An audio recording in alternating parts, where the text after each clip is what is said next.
Good morning. It is, I think it's Tuesday, July 2nd. I don't know what day it is. We've been on summer vacation for a couple weeks, so I have no idea. My husband went to go work with a buddy of his today, so I thought I'd make a video. I did make a bouquet from the garden, and I wanted to go over what that looks like and the ingredients that are in it, and talk about invasive species, which most of it is invasive. Pretty much almost everything I have is invasive, or at least not native, which we can talk about. And then I might try to make another video later this afternoon because I do have a couple other things to do. It's really nice out today, and my kombucha is ready for the second fermentation, so I have to move it to the swing top bottles and put in some flavor. And then I also might make sun tea because it is a sunny day out. But this video is just about this bouquet that I made, and it's right here. This is what's left of it. It's been made for a couple days. It had the orange daylilies, which you can see, the common orange daylilies in it, and those were open, but they're closed now. They're all gone. So I looked up most of the ingredients. I also found this app called iNaturalist, which was recommended to me by the science teacher that works at Arlington, because we were talking about the Merlin app, which I mentioned for bird sound ID in a previous video. And then she was like, oh, you should try the iNaturalist one. And you can take a photo of pretty much everything, anything, plants or animals or bugs, and then upload it to this app, and people can use that in different kinds of projects. And if enough people verify that you have identified it as the correct species, it becomes like scientifically correct and can be used in research. So that's pretty cool. So I did use that for some of the plants around here. I might make a video using like my son's tablet or something of me using the app just so you can see what's on there. Most of the things that I have identified already are anything with wings, which I think is the Lepidoptera, I think is how you say it. Species, anything like butterflies and moths and stuff. And then that's it. So this is and I've ID'd some weeds in the garden that I was confused about using that app also. So that was helpful. And then, so this is the bouquet. It has Shasta daisies. I have Shastas. I think I purchased them from a school fundraiser that a coworker did a while ago. And I think these are them. They look like this, like a daisy. And the stems are kind of thick and the leaves are kind of waxy. And it's not native, and it's not considered invasive. It's sort of like a naturalized daisy. Mine isn't, I've never seen any pop up near it that are from seeds that came from it, but the rhizomes or the roots that are underground spread like mad crazy and are super dense and really hard to cut through. Like I have to use a spade every spring and step on it with both feet and jump on it to get it through the root ball so that I can divide it. So that's that. And then I do have other daisies that are invasive. Oh, and they have a little inchworm on them. I didn't think that was a stick. I was like, oh, look at that little guy. I don't know if oh, there he goes. There he goes. See you later. There you go. No, there you go. So these, I believe, are the oxeye daisies, and I did what a lot of people do, and I found them on the side of the road when I went for a walk, and I dug them up and then put them in the garden. And this is, when I pulled on it, it took the whole plant. So here's the top. They're a little bit smaller than the Shastas. You can kind of see. And then they have these little leaves that are a lot more fragile, and the stems are like thinner. They're not like thick and waxy like the Shastas. And then all the way down, and then this is like what the root looks like. And those are considered invasive. But mine don't seem to go very much further. And the nice thing about invasives is they're pretty. They can be pretty, obviously. That's how they got here. And then the pollinators like them. They don't mind them. The Shasta daisies, are a really good, oh, I forget what it's called. It's like a plant that you use to attract bugs that you don't want on your other plants. So the Japanese beetles really, really like the Shasta daisies. And that keeps them off of things that I care more about. So that's nice. And then you don't have to feel guilty about cutting them because you're preventing them from going to seed, and then you can use them in bouquets. So it's not the worst situation. But it was kind of scary not having, I don't think I have a single native on my property. I mean, there's got to be something. I'm going to keep looking. But the next thing was the yarrow. I have the antique rose yarrow. The yarrow is considered naturalized, so it's not a true native, but it's been here for a long time and it's not causing ecological damage, and the pollinators do really like the yarrow. And then the other things I have in here are globe thistle, which is another one that's naturalized. I wanted something kind of odd looking to add a little bit of character, so I found my peonies had gone to seed, or were trying to make seeds. So I found these cool, like, where are you? Seed pods. And they're just different looking. So I put in 3 of those. When I make a bouquet, I try to do things in odd amounts. So if I have like a focal flower that's a big flower, like that was the orange daylilies were like the big flower, I'll do like 3 of those. And then if I have a flower that's like an accent flower or a slightly smaller flower that doesn't really steal the show, I'll do 5 of those. And then I'll have like 1 focal flower, 2 accent flowers, and then I also put in some grasses in here, which I didn't count the grasses. And then I did, and then some other greens that I found. So everything held up really good, except for, I did put these in. I didn't know what this plant was, but I knew it was invasive, and I used the iNaturalist app to figure out what this was, and it's called false buckthorns.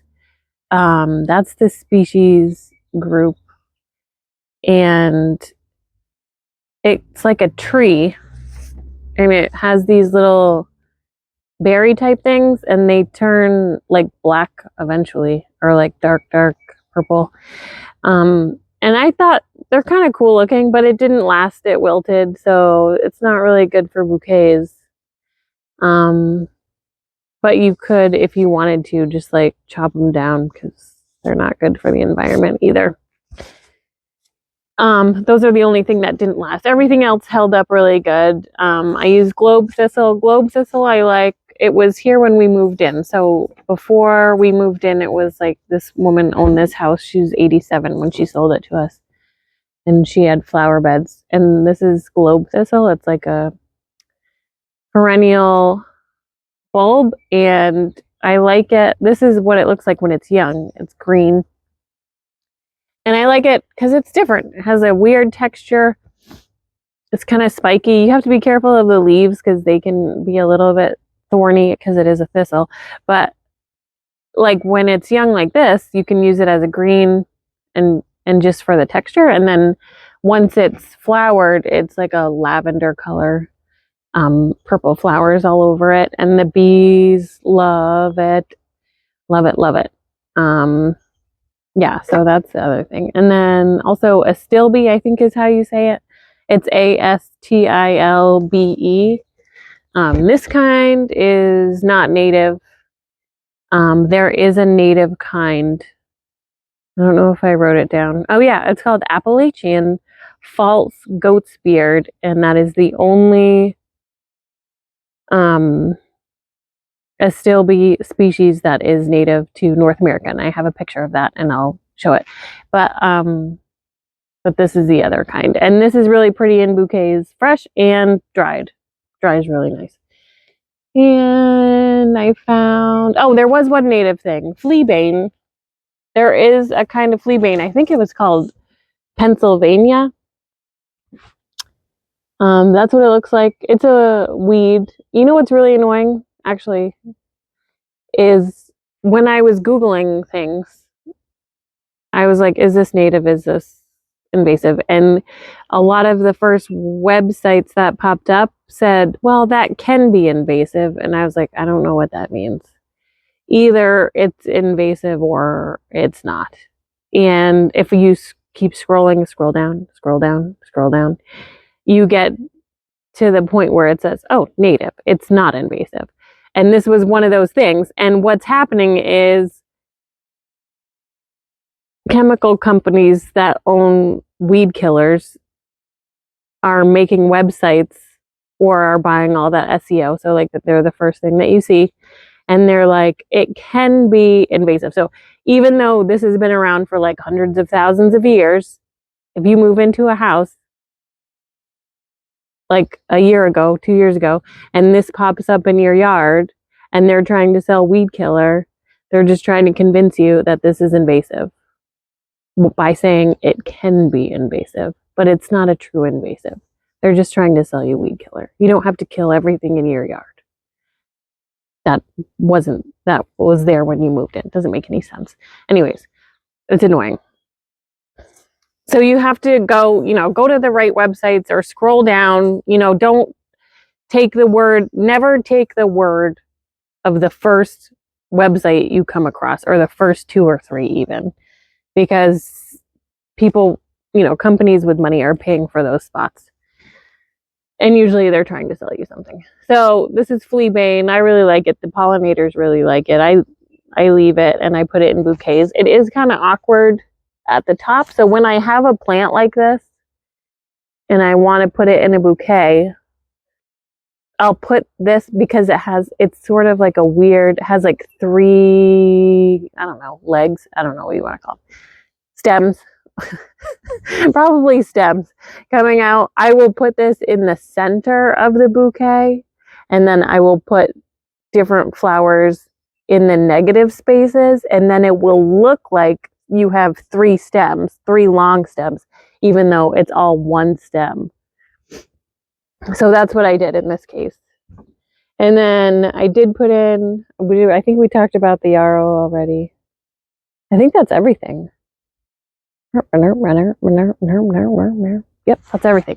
So that's everything. Oh, and this grass. I didn't look up what kind of grass it is. I just thought it was cool looking. And there's like little seeds coming off of it. I'm surprised my allergies aren't bothering me, but I think the worst is behind me.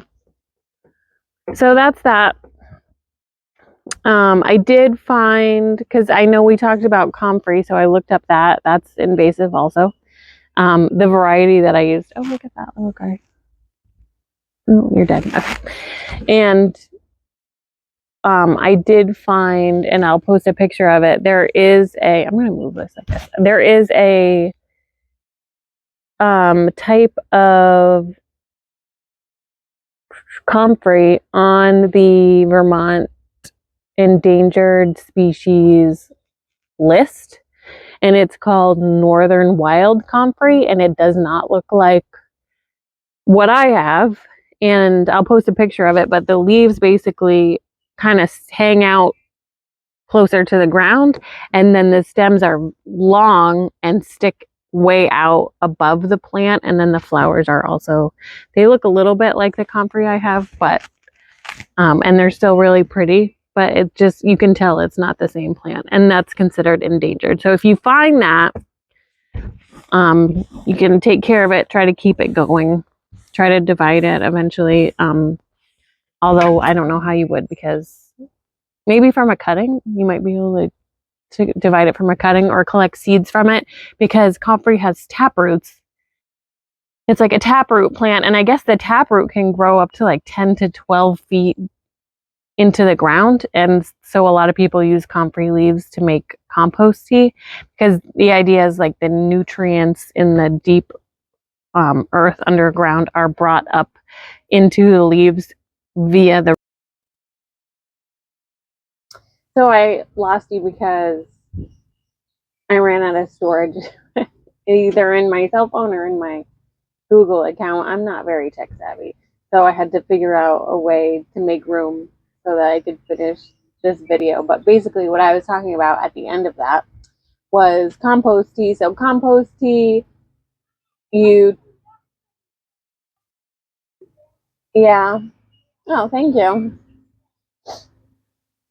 You take a plant that has a long taproot, you chop up the leaves and you let them soak, and you fertilize your plants with the tea from that, because the nutrients that are way down deep underground come up through the leaves, through the roots, into the leaves, and then end up in that tea. So yeah, so you can do that with a bunch of different things, but I guess comfrey is good for that. So I might try that sometime. And then the other thing I was going to say was, I don't think, like, there are a lot of YouTubers that are, and gardeners that are really passionate about getting rid of invasives and replacing them with natives. I'm not, I think it's a good idea. I can't really afford to take everything on my property off and replace it.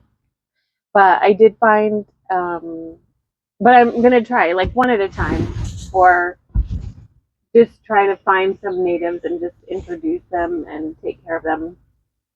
I did find this one article, which I'll try to put in the description, that this woman posted native replacements for comfrey, not obviously not the native comfrey, but for the other type.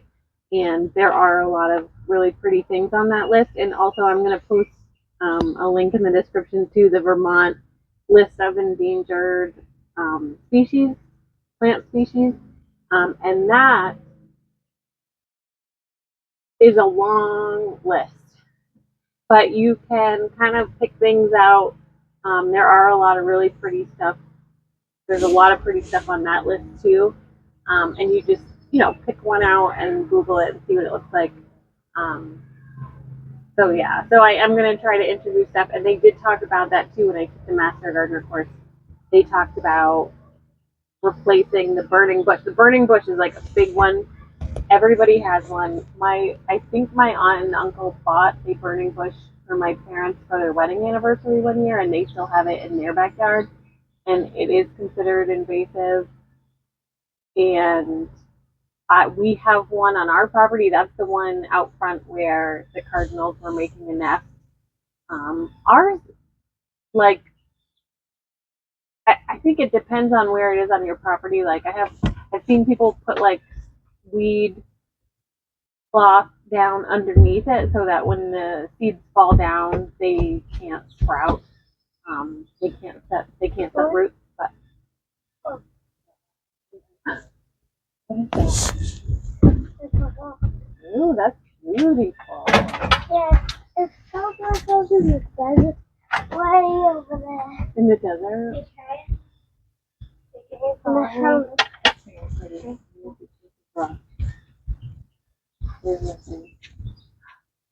Look at the sparkle. Look at the sparkles in that thing. Oh.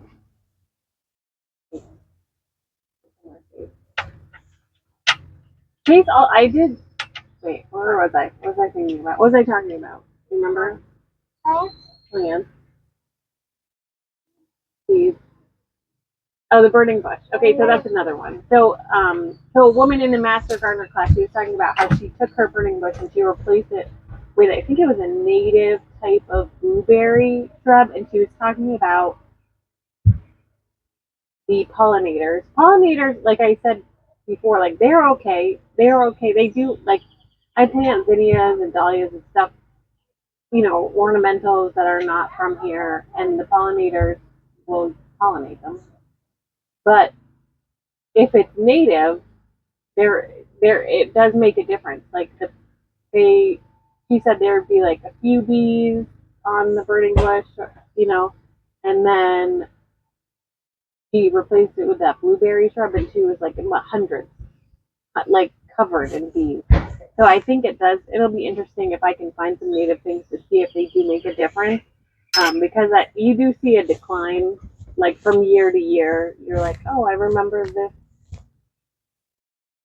I remember there being a little bit more bees, or a little bit more of this bug, or a little bit more of this bird, or I haven't seen these birds. Things make a difference. So it'll be interesting to see that. And I did want to point out, like, that was Chase, and like the other day, I think it was yesterday. So I do think I do have one other thing, or a couple things that are endangered, that are on the property, that are in the shade, that are more like a wood, like a forest plant. So we have the jack in the pulpit, and I think, and we can go look, but I think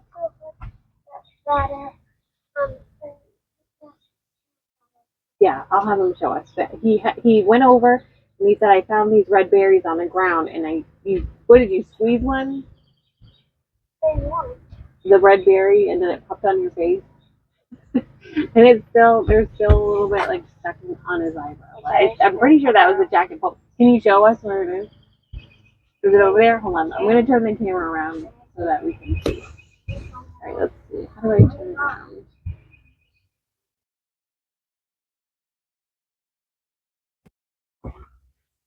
So we couldn't find it. I know there's jack and pulpits over there, and there are a couple endangered things over there. There is the wolfsbane, which I've talked about before, and I have a little video of the wolfsbane, and I forget the correct name for it, so I just call it wolfsbane because I think that's a cool name. And then there is the wild trillium over there, which is native. The other thing I'd like to find is like the pink lady slippers, I think is what they're called, but that's like a forest plant. And I've seen people post pictures, like people that like to go hiking and stuff. I've seen them post pictures, but I would like to find some of that. So I do have some stuff. And the thing that is taking over all of that nice stuff that I have is lily of the valley. That stuff is, I'm sure, I just feel like it's probably invasive, but it's like snuffing out that stuff. So I have to get that under control. I do like lily of the valley, especially the smell of it. But yeah, I need to do something about that so that I can keep all those. I mean, the jack in the pulpit, they're just super cool looking plants. They look pretty magical, and I like stuff that looks kind of mystical, magical, and strange. And jack in the pulpits look a little weird. So that's it. And then that's the end of this video, because I feel like this video is getting away from me and I'm running out of storage. And the second part there, I didn't have my mic, and we could talk all day, but I could talk all day about this stuff. So that's my bouquet of mostly invasive species. And I'm going to put the links in the description and try to be better about introducing native species to the garden. And that's it. And then I'll try to make a video about kombucha, make some sun tea and some kombucha. So that's it. See you later. Bye. Okay, so real quick, Archer's going to hold his tablet so I can show you the iNaturalist app and what it looks like. So I think it's over. I have way too many apps. There it is. It looks like this green bird. And if you open that up, these are all of the species that I've identified so far in the yard and around. And then if you want to add something, you hit this green button and you can choose you can either take a picture like in the moment, or you can choose an image from my gallery. I'll just pick something. I'm going to pick this one because I don't know what that is. It's a plant that's in the woods in our backyard. And then it says, what did you see? And you click on that, and it gives you a list of suggestions. This says Rowans and mountain ashes, or Siberian mountain ash. So usually it's the first one. If I look at this one, it says visually similar. It says that about all of them. And then this is what it looks like. Yeah, that looks correct to me. Like if you look at the leaves, you can zoom in. Can you, or hold it closer? There you go. That's good. You can see the leaves. That's what those leaves look like. Good job. Too far. That's what those look like. So that's what it is. So then you can go, yes, I'm going to say that that's my guess. I'm pretty sure that's what it is. So I'm going to hit select. Zoom out a little bit. Stay right there. Stop doing it. Okay. Then I'm going to add location. Remember, I'm going to put in my zip code. Perfect. Almost done. And then I'm going to hit this little check mark. And then, so it has my photo, what I think it is, my location, the date. I can add notes if I want to. The visibility is open. If it's captive or cultivated, you can check that box. My stuff is never captive or cultivated. And then I'm going to hit this check mark, and it's going to save it. And then other people can come in and use this in their projects. And then if enough people verify it, it becomes research grade, which is the words I should have used before.